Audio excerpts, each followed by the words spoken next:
yaitu keseluruhan alel yang dimiliki oleh anggota populasi.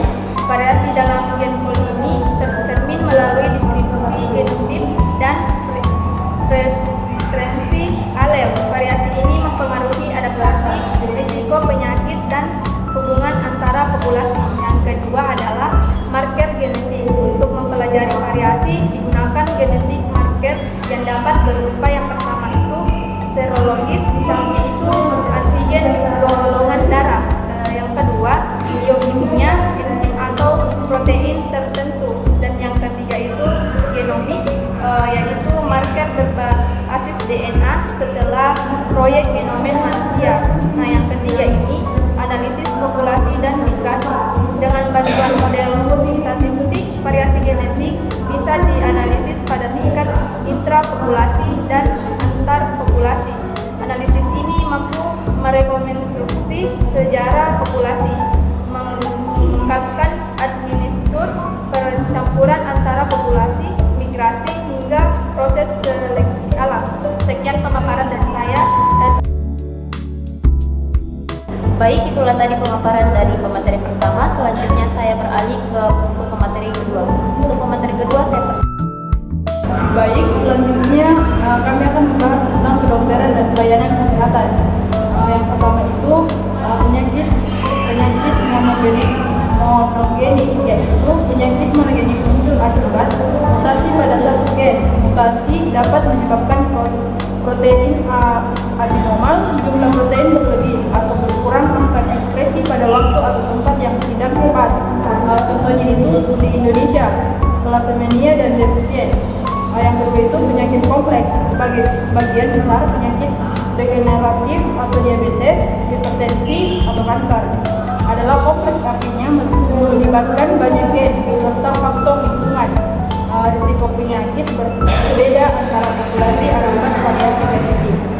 Yang ketiga itu epidemiologi genetik dan teknologi baru. Ilmu genetik epidemiologi mempelajari interaksi gen dan lingkungan dalam mempengaruhi kesehatan. Teknologi terbaru meliputi yang pertama itu genomic wide exception studies untuk mengidentifikasi lokus penyakit, dan yang kedua itu epigenetika yang meliputi perubahan ekspresi gen tanpa mengubah DNA. Yang keempat itu screening dan konseling genetik. Screening bayi baru lahir di Indonesia mulai dilakukan misalnya untuk hipotiroid gonadal dan thalassemia. Konseling genetik screening agar keluarga dapat memahami risiko dan mengambil langkah preventif. Itulah tadi yang saya paparkan. Saya kembalikan ke moderator. Baik, itulah tadi pemaparan dari pemateri kedua. Selanjutnya untuk materi terakhir yang saya persilahkan dengan atas kesempatan yang diberikan. Di sini saya akan memaparkan yaitu forensik dan identifikasi pribadi. Sebelum ditemukannya di DNA fingerprinting, identifikasi individu sering menggunakan ciri klasik golongan darah dan jari. Ini DNA profil menjadi metode paling akurat. DNA dapat diperoleh dari darah, saliva, rambut, atau jaringan. Kemudian dianalisis dengan teknik PCR dan genotyping. Di Indonesia, genetika forensik telah dipakai dalam identifikasi korban tsunami Aceh 2004 dan bencana pesawat, kasus hukum terkait identitas, dan terakhir penegakan hukum kriminal melalui analisis data di TKP. Arkeologi geonetika. Arkeologi geonetika adalah studi masa lalu manusia menggunakan metode genetika molekuler. Analisis DNA purba memungkinkan peneliti, yaitu satu, membandingkan DNA fosil dengan populasi modern.